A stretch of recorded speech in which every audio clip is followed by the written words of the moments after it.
Radisson drugs case remand రిపోర్టులో కీలక విషయాలు బయటపడ్డాయి. ప్రధాన నిందితుడు వివేకానంద్ ఆదేశాలతో డ్రైవర్ ప్రవీణ్ కు పెడ్లర్ మిర్జా వాహిద్ డ్రగ్స్ ను అందజేశారు. స్నాప్ చాట్ చేస్తూ డ్రగ్స్ ను మూటా డెలివరీ చేసింది. డ్రగ్స్ పెడ్లర్ అబ్బాస్ ఆలీ ద్వారా వివేకానంద్ కు డ్రగ్స్ సరఫరా చేసినట్లు రిమాండ్ రిపోర్టులో పోలీసులు తెలిపారు.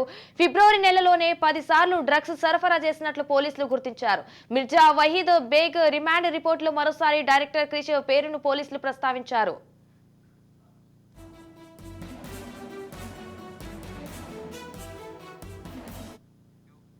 రాడిసన్ హోటల్లో 10 సార్లు పైగా డ్రగ్స్ పార్టీలు నిర్వహించినట్లు పోలీసులు గుర్తించారు.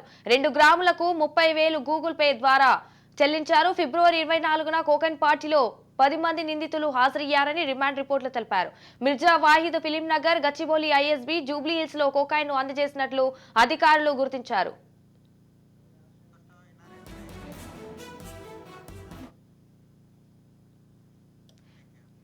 రెడ్డిగా దీనిపై మరింత సమాచారం మా crime bureau chief Inna Reddy live లో అందిస్తారు. ఇన్నారెడ్డి చెప్పండి. సంజన, మనం గమనించవచ్చు, ఈ రాడిసన్ హోటల్లో జరిగిన డ్రగ్స్ దందా వ్యవహారంలో పోలీసులు చాలా కీలకమైన అంశాలను కూడా సేకరిస్తూ ఉన్నారు. దీంట్లో మనం గమనించాం, ఆ క్రిష్ ఇప్పటికే పోలీసుల్లో 4 గంటల పాటు విచారించిన తర్వాత దీంట్లో ప్రధానంగా పోలీసుల కాన్సన్ట్రేషన్ అంతా కూడా డ్రగ్ పెండర్ల మీదనే ఉంది. అంటే డ్రగ్ పెండర్స్ ఎవరు ఉన్నారని దాని మీద చూస్తే అబ్బాస్ అలీని ఇప్పుడే అరెస్ట్ చేయడం జరుగుతుంది. దీంట్లో మరొక డ్రగ్ పెండర్ అంటే అబ్బాస్ దగ్గర నుంచి డ్రగ్ తీసుకున్న వ్యక్తి మీర్జా వాహిద్ బేగ్ అని చెప్పని కూడా తెలుస్తూ ఉంది. అయితే 29వ తారీఖున ఆమె డ్రగ్ సప్లై చేస్తుండగా ఆమెను గచ్చిబౌలి ఐఎస్బీ వద్ద పోలీసు అరెస్ట్ చేయడం జరుగుతూ ఉంది. అంటే అరెస్ట్ చేసిన తర్వాత ఆమె ఇంటూ విచారించినప్పుడు చాలా కీలకమైన అంశాలను ఆమె ప్రస్తావించింది. తన రిమాండ్ రిపోర్ట్లో ఉన్న అంశాలను రాజ్ న్యూస్ ఎక్స్క్లూజివ్గా ఆ రిమాండ్ రిపోర్ట్ మన దగ్గర ఉంది. ఆ రిమాండ్ రిపోర్ట్ ఉన్న ప్రధానమైన అంశాలను తెలియజేసే ప్రయత్నం చేస్తాం. మనం గమనిస్తే దీంట్లో అంటే మీర్జా వాహిద్ బేగ్ తను చెప్పిన అంశాలలో రిమాండ్ రిపోర్ట్లో ఉన్న ప్రధాన అంశాలను పరిశీలిస్తే ప్రధాన నిందితుడు ఎవరైతే ఉన్నారో వివేకానంద ఆదేశాలతోనే డ్రైవర్ ప్రవీణ్ కు డ్రగ్స్ అందజేశారని చెప్పేసి కూడా మీర్జా వాహిద్ తన రిమాండ్ రిపోర్ట్లో పేర్కొనడం జరుగుతూ ఉంది. ప్రధానంగా ఈయన దగ్గర డబ్బులు తీసుకోవడానికి మీడియేటర్గా డ్రైవర్ ప్రవీణ్ ను పెట్టారని తెలుస్తూ ఉంది. అయితే ప్రధానంగా దీంట్లో మరొక కీలకమైన అంశం వచ్చేసి స్నాప్ చాట్ ద్వారా డ్రగ్స్ సప్లై చేస్తున్న కూడా డెలివరీ ముఠా పేర్కొంది. అంటే వాట్సాప్లో కానీ తర్వాత వేరే ఎక్కడన్నా కానీ ఒకవేళ కనుక మెసేజ్ల ద్వారా కనుక పంపిస్తే ఇమ్మీడియట్గా దాన్ని ట్రేస్ చేసే అవకాశం ఉంది. తర్వాత మెసేజ్లు కూడా రిట్రీవ్ చేసే అవకాశం ఉంది. అదే కనుక స్నాప్ చాట్ ద్వారా కనుక పంపిస్తే ఆ మెసేజ్ చూడగానే ఇమ్మీడియట్గా డిజేబుల్ అయిపోతుంది. కాబట్టి మళ్ళీ వాటిని రిట్రీవ్ చేసే అవకాశం లేదు. కాబట్టి ఇక్కడ ఫారిన్ కంట్రీలో కూడా ఈ డ్రగ్స్ దందా కూడా ఎక్కువగా ఈ స్నాప్ చాట్ ద్వారా జరుగుద్ది. ఇదే రకంగా ఇక్కడ కూడా ఈ డ్రగ్స్ దందాకు సంబంధించిన మీర్జా వాహిద్ కూడా ఇలాగే స్నాప్ చాట్ ద్వారా తమ డెలివరీ డీటెయిల్స్ను తీసుకోవడం, తర్వాత డెలివరీ ఇవ్వడం, ఇదంతా కూడా స్నాప్ చాట్ ద్వారా మాత్రం జరిగిందని చెప్పి కూడా ఆమె తన రిమాండ్ రిపోర్ట్ స్పష్టంగా పేర్కొంటూ ఉంది. అలాగనే దీంట్లో మీర్జా వాహిద్ బేగ్ నుండి మొత్తంగా 4 గ్రాములు ప్రతిసారి కూడా 4 గ్రాముల కొకైన్ ను ఆమె సప్లై చేసింది. దీనికి సంబంధించిన ఆర్డరు ఎవరైతే వివేకానంద కావచ్చు, ఇంకెవరైనా కావచ్చు, మొత్తంగా దీంట్లో మొత్తంగా ఆర్డర్ తీసుకున్న తర్వాత ఆమె ప్రతిసారి డెలివరీ 4 గ్రాముల కొకైన్ సప్లై చేసినట్టు కూడా చెప్తా ఉంది. అయితే దీంట్లో ఈమెకు అసలు మీర్జాకు ఏ రకంగా డ్రగ్ వస్తుందని నేపథ్యంలో మరొక డ్రగ్ పెండర్ సయ్యద్ అబ్బాస్ ఆలీ, ఈయన ద్వారా డ్రగ్స్ తీసుకొని మీడియేటర్గా వ్యవహరించి తర్వాత వివేకానంద డ్రైవర్ ద్వారా ప్రవీణ్ ద్వారా వీళ్ళకి చేరవేసినట్టు కూడా చాలా స్పష్టంగా తన రిమాండ్ రిపోర్ట్లో పేర్కొన్న అంశాలు, చాలా కీలకంగా ఉన్న అంశాలు మనం గమనించవచ్చు. దీంట్లో అబ్బాస్ ఆలీ ద్వారా ఈయన వివేక్ కు డ్రగ్స్ సప్లై చేసింది, ఈమె కూడా మీడియేటర్ వ్యవహరించింది. కాబట్టి ఈమె కూడా డ్రగ్ టెండర్గా చేసినట్లు వస్తుంది. మొత్తంగా ఒక ఫిబ్రవరి నెలలో గమనిస్తే మొత్తంగా 10 సార్లు అంటే పోలీసుల విచారణలో ఇక్కడ రాడిసన్ హోటల్లో 10 సార్లు ఈ ఈవెంట్ జరిగింది.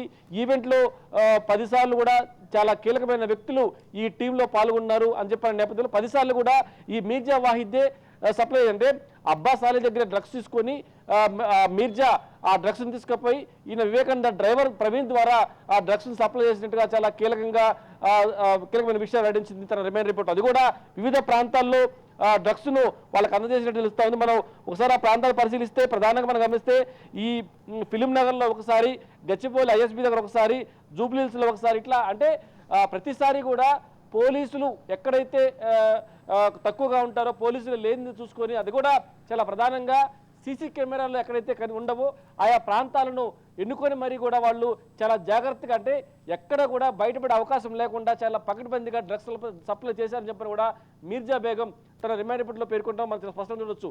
మనం గమనించవచ్చు, స్నాప్చాట్లో ఆర్డర్ తీసుకోవడం, తర్వాత దాని ద్వారా సప్లై చేసే స్నాప్చాట్లోనే అసలు ఏ రకంగా డ్రగ్స్ ఆర్డర్ తీసుకుని చెప్పి అందుకు కూడా తెలిసేది కాదు.